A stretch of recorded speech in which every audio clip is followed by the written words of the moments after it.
Good morning, everyone. My name's Billy. I'll be the speaker chair for this speaker stream. So it is my pleasure to bring onto the stage Mike for his talk on endpoint detection. We won't have any time for questions just because we're a little bit short, but feel free to submit them in the app and they can be answered by Mike at the end. Thanks. Thank you. Hi, everyone. I'm Mike, and I will talk to you today about improving detection efficiency on the endpoint. And really what I'm going to talk to you about is event tracing for Windows as a way of improving detection. And it's unfortunately not a magic bullet, and it's not a final solution for the problem of detection. Because detection is really an evolving field. So I'm going to show you some of the problems with detection and how how it evolves. So detection engineering is really all about finding specific patterns of activity on the endpoint that indicate malicious activity. So if we have an endpoint and we're monitoring that endpoint for malicious activity, detection is all about how do we detect that malicious activity happening. So in this talk, I'm not going to focus on a vendor or tool. It's like a general, I'm actually going to focus on Windows with ETW, right, more than anything. But it's really about ETW, and ETW is used by many, many vendors now because it is a really good tool for that. So it's kind of like vendor neutral. So what is happening in the state of detection right now, the state of the art, or the commonly, implemented methods. So normally what a lot of the products do, we have event logs generated on the endpoint, and then somehow the event logs are being forwarded across the network to a central storage like a SIEM and with a data mining, usually a data mining type engine. And then there are some queries run on the data mining engine to detect malicious activity, right? So this is kind of like the state of the art, or the normal sort of products. So what actually happens with this model is that the event logs are just kind of like getting sucked into the network. Typically, for example, like let's take Sysmon as an example, but Sysmon is a very common event log source. So a lot of people use it. Sysmon is running on the endpoint, and it generates logs for various things that happen, like process creation, DNS lookups, various things. And it's a really good tool made by sysinternals, which is part of Microsoft now. And anyway, it writes the event logs to the system, and then some kind of agent software forwards those logs on. I'm just taking an example here, the Elastic Stack. So it uses WinLog beats, and it forwards it on to it transforms the fields around to data massage it a little bit, and then it sends it off to some big database, in the cloud usually. And then there are some analysts are querying this information. So that's like a general architectural diagram. And we have a whole bunch of work around how do we detect malicious activity based on these logs that we get, right? So, for example, Sigma is a very popular interchange format notation for conveying these ideas of, what is actually malicious activity in all these logs that we're seeing. So we're looking at all different process execution, what is suspicious, escalation and that sort of thing. So Sigma particularly is written, so it's kind of like a generic detection format language, I guess, to write rules. And then those rules can apply on many different types of backends like Splunk or Elastic or other types as well. And you can see, here's an example of a particular detection, and it would say something like, looking at process creation events, and if PsExec is run, that's suspicious, right? Obviously, it depends on the environment. Some people use it for administration, but that rule will fire. So whether that rule is appropriate for the environment, it's up to you to decide. But that is generally how the rules work. Now, generally, most of the Sigma rules, because they operate on this data mining side, they assume an event log source, usually Sigma, basically, usually Sysmon, sorry. So Sysmon is very common for process start events. Not the only source, but in this case, it's assuming process creation events. So generally, Sigma detections are pretty weak because what they do is they just kind of look at things that they have. So in the example that I had here, it's saying the command line is psexec.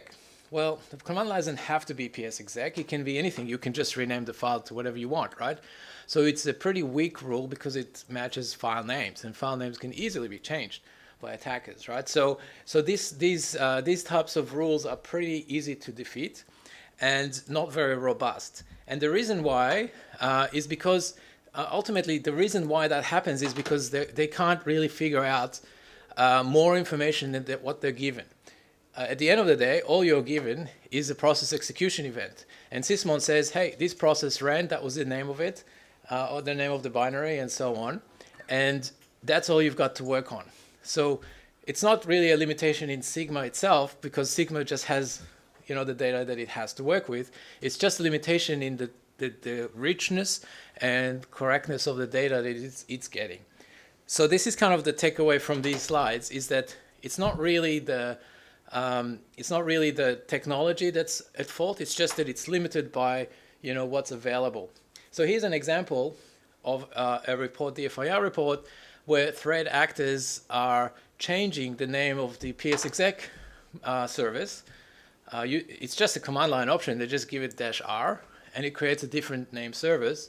And they're doing that primarily to avoid these kind of Sigma rule detections, which rely on file names, right? So we need to use some other information to be robust against these kind of manipulations, because as you can see, attackers are, you know, exploiting that. So let's look at what kind of data we can get from Windows. And Sysmon is an excellent source, so that's great.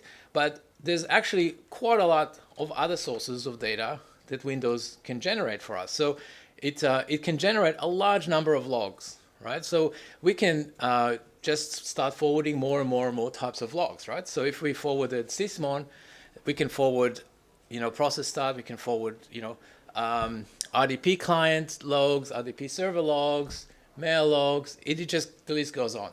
But of course, the problem with forwarding it in the previous architecture that I showed is that the more logs that we are forwarding, of course, the more data we are pumping out to the cloud, the more data we need to sort through.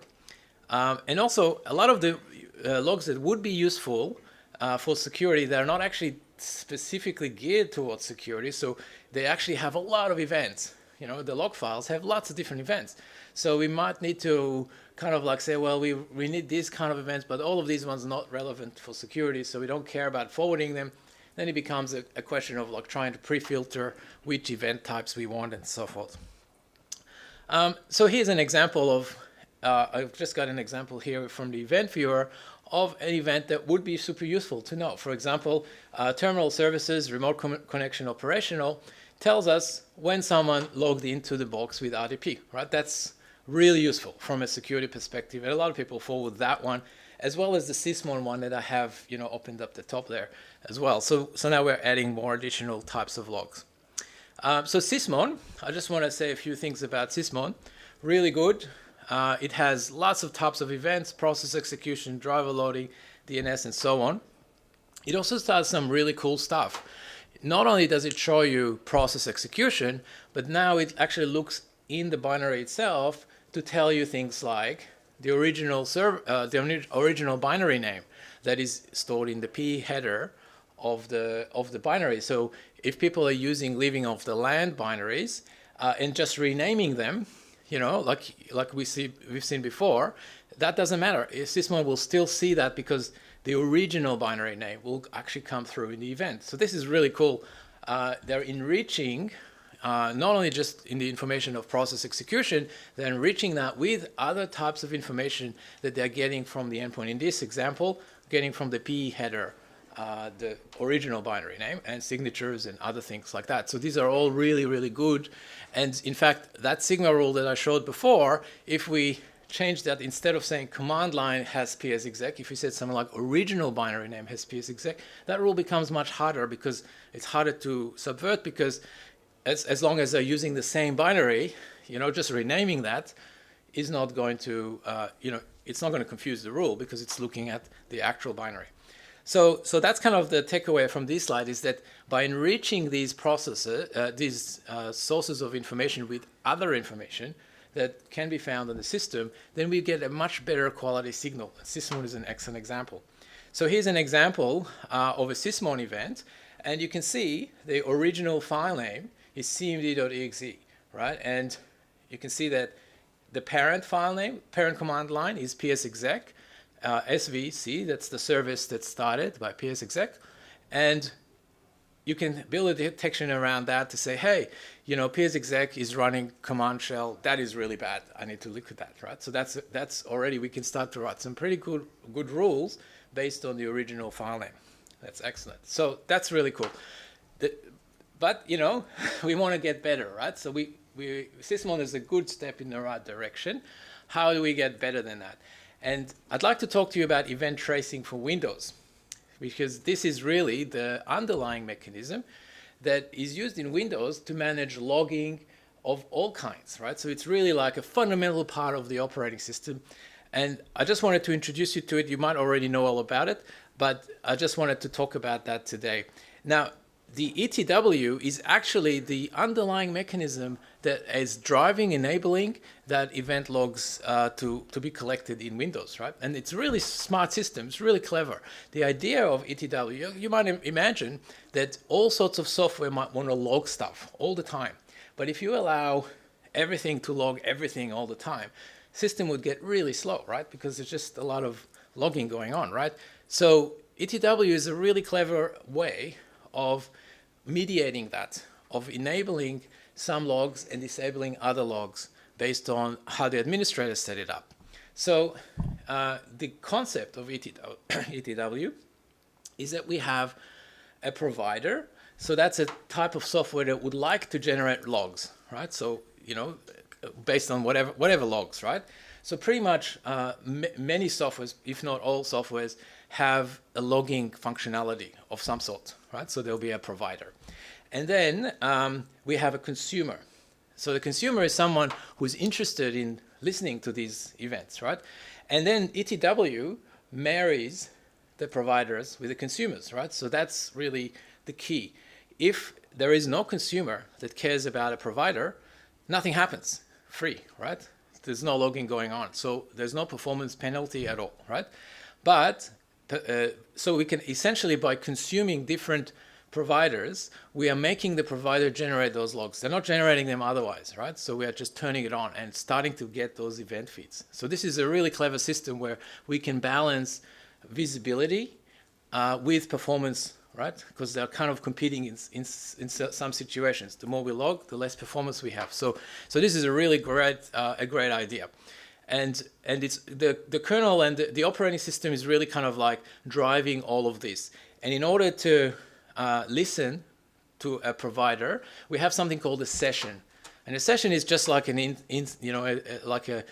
thing that tells the system that now it starts to record, and there's buffering and other things, but I'm not going to go into these details of that. But in principle, that is kind of the idea. So the way it works is that the providers advertise that they are able to provide using a GUID, which is a unique identifier. And then all the consumers say, okay, I'm going to listen to that, I'm going to listen to that, I'm going to listen to that. So that's really all it is. Let's have a look at some example. So you can actually ask the ETW system to tell you all the providers that are registered with the system, right? You can run this command, logman query providers, and it just tells you all the different kinds of providers. So it's worth just having a quick look, and you can see that there's actually a lot of providers here. I just took a screenshot of the top few, and you have a name, the name of the provider, and you can see like, Active Directory, like, and it goes on. And then the GUID is the unique identifier that identifies this provider. So we are not really using names, we're using these GUIDs.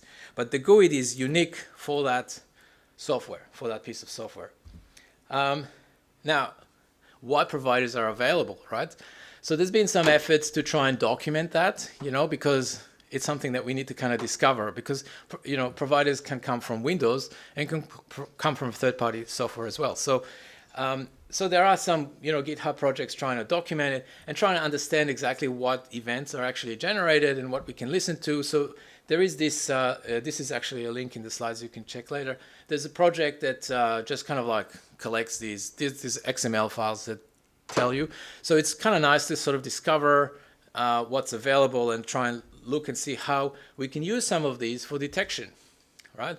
So I'm going to demonstrate how you can actually do this ETW thing using an open source endpoint visibility tool called Velociraptor, but that is not just the only tool that does it, of course. It's just ETW is a generic method, so a lot of tools use it.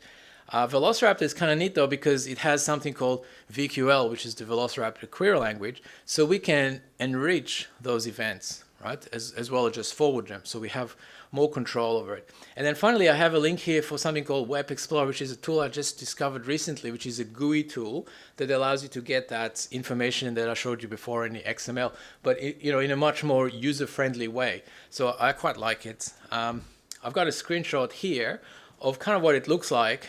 And so you kind of like search the GUI, you can choose the GUIDs, but you can search the names up the top. It's kind of hard to read, so I've got an inset to kind of blow it up.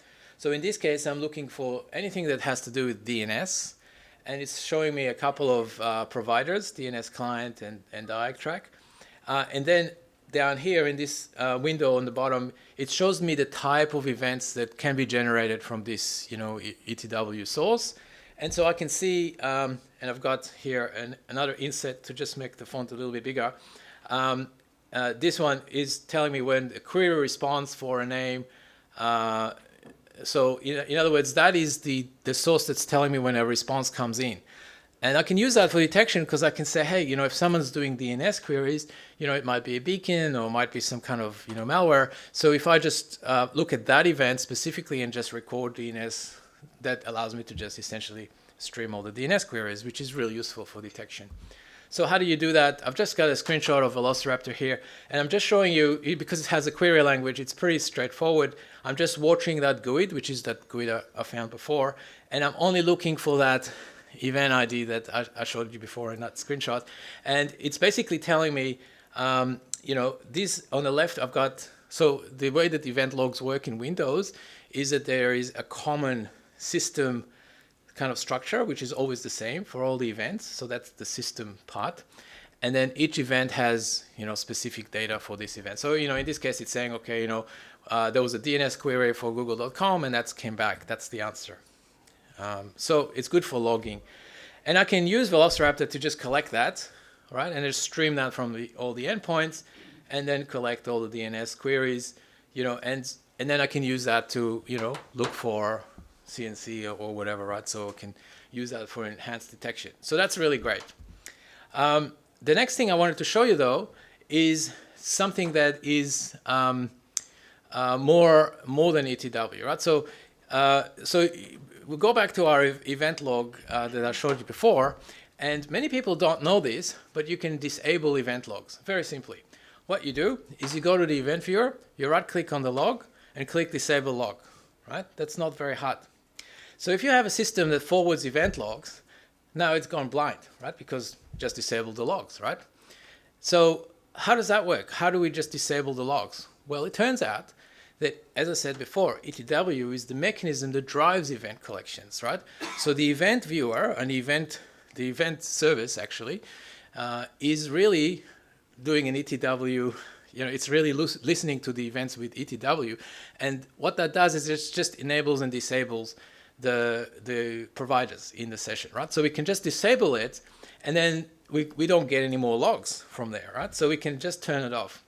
So it turns out that when you click that button, something happens in the registry, changes some keys, and it disables it, right?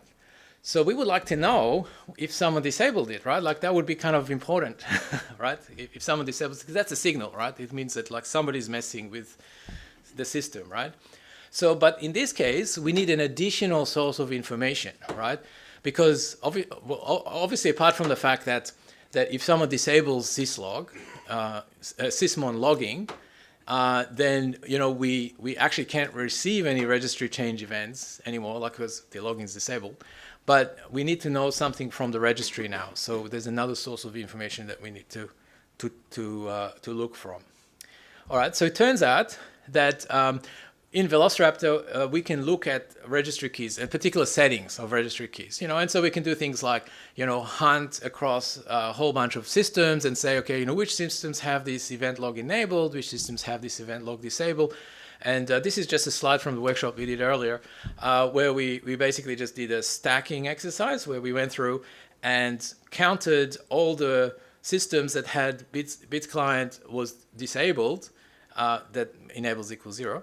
And there was only one, and most of the systems had it enabled. So you can tell that using this method that somebody's something's odd going on here.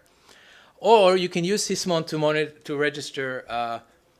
monitor registry changes as well, right? So you can say, hey, in sysmon config, if anyone changes these keys, I want to know about it, generate an event. But of course, then you have the problem of like, how do you know about this if the event log's disabled? Because it's kind of goes through the event log, right? So it's going to be a bit hard. But the interesting thing about this is that ETW is not really affected by those settings in particular, right? Because it has nothing to do with the event log service, right? Because the event log service is sitting on top of ETW, and you can disable that all you want. But if we actually forward the sysmon events through ETW, then we have it's nothing to do with the event log service. We don't even need to have it enabled. It doesn't matter, right? We're just going underneath the event log. So we still do see those events. We'll see the PS exec happening, right? So that's kind of interesting. So that's a plus to ETW, right? That's great, right? Next, I'm going to show you some examples where ETW is the only source of information that we can get, right? So types of data that really are important. And the thing that I wanted to show you in this example is parent-child relationships. And create process API is something that Windows uses to create new processes. And usually, when a process calls another process, then we have a parent-child relationship.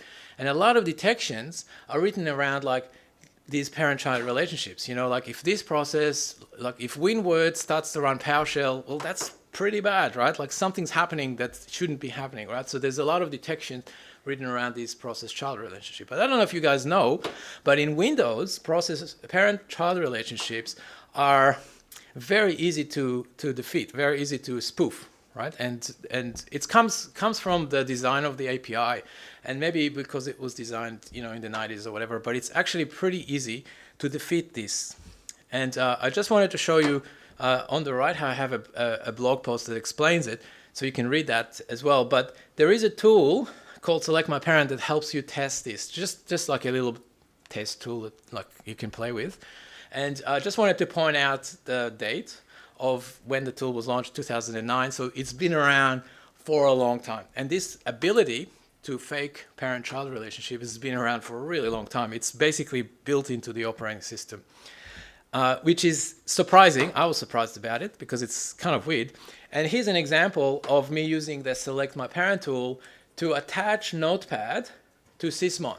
So you can see what happens in the administrative command prompt here. I'm running Notepad, and I'm saying run Notepad and select the parent of the process ID of sysmon. So now on the right hand in there I've got a process hacker which shows me like a tree, process tree, and it will say, oh yeah, Notepad is sitting under sysmon. So it looks like sysmon launched Notepad.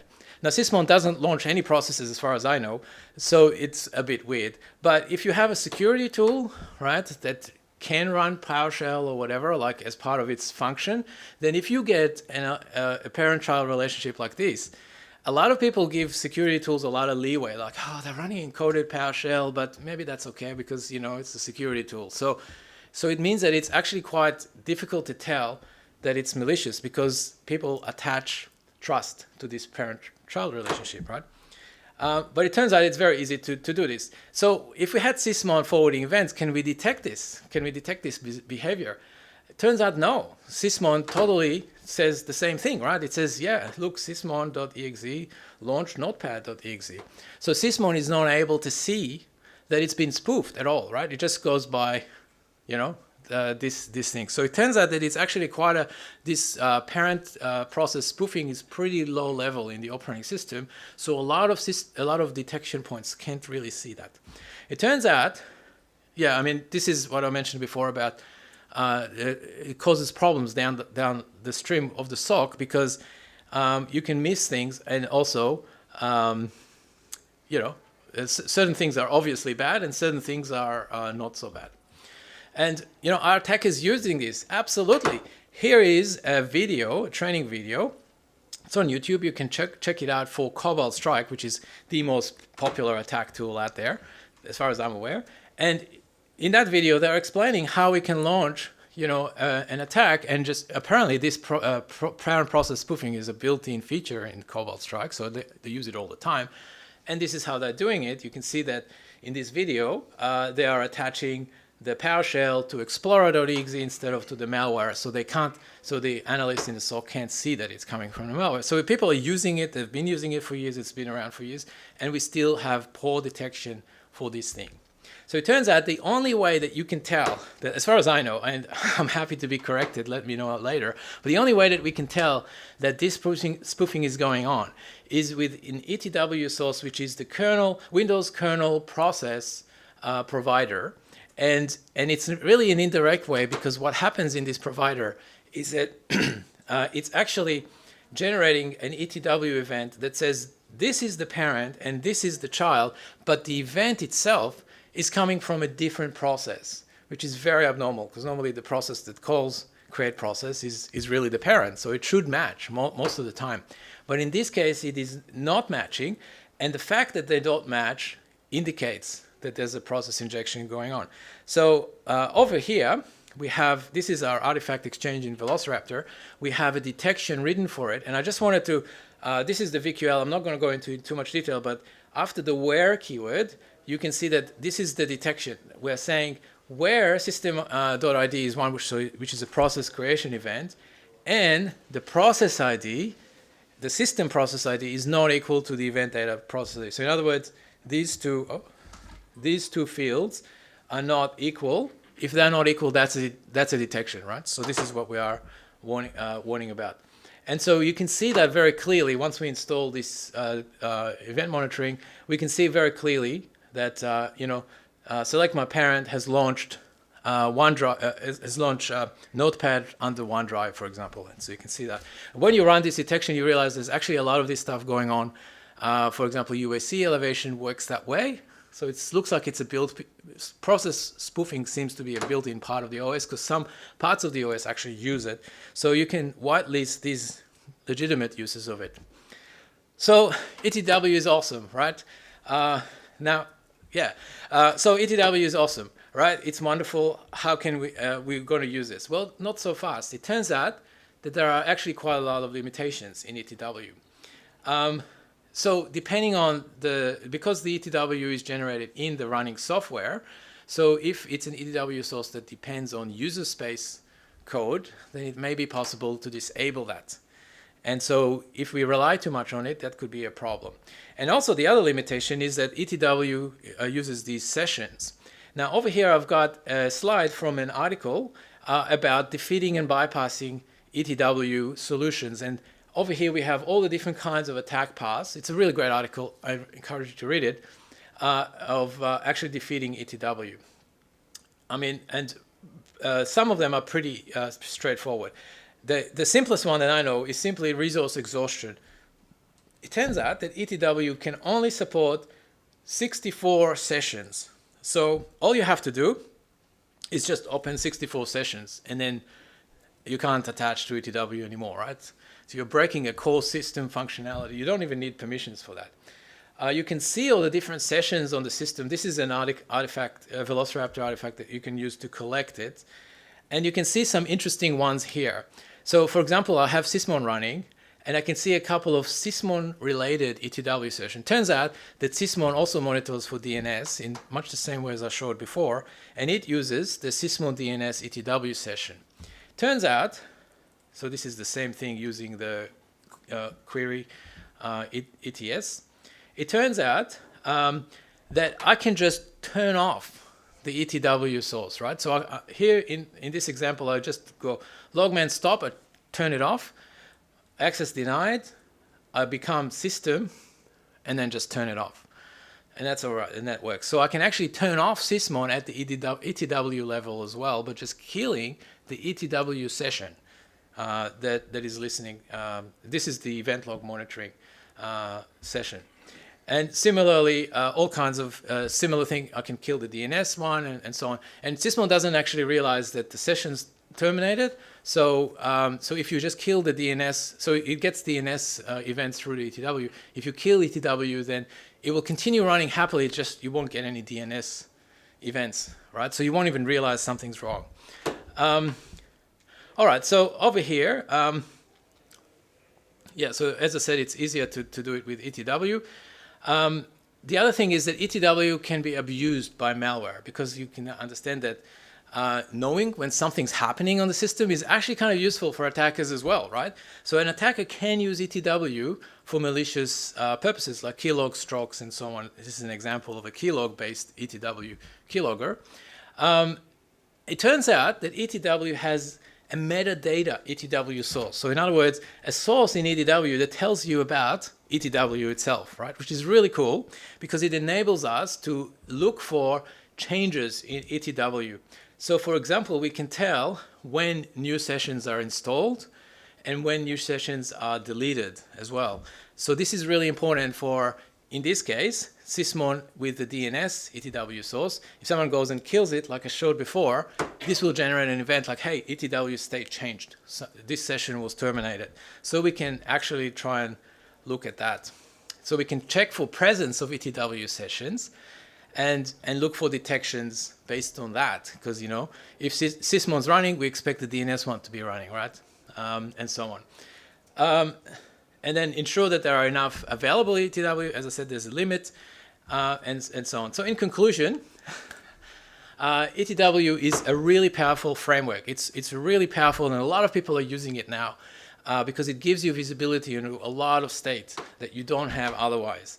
And we rely on it heavily, right? But it's not a magic bullet. There are still problems with it. It's not really designed for security, so it's not super robust.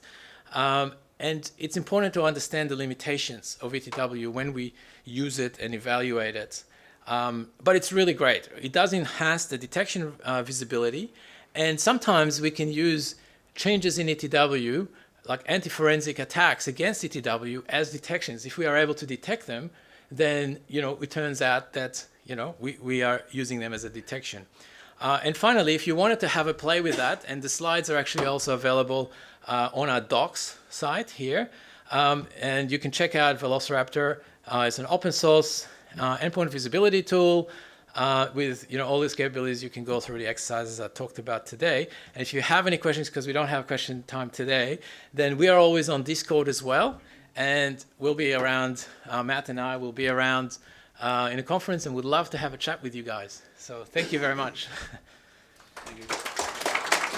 Thank you.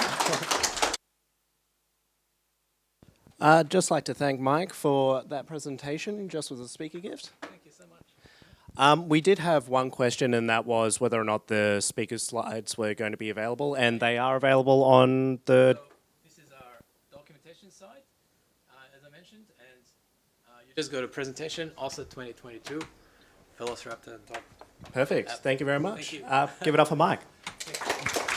We'll be back in 5 minutes with the next presentation.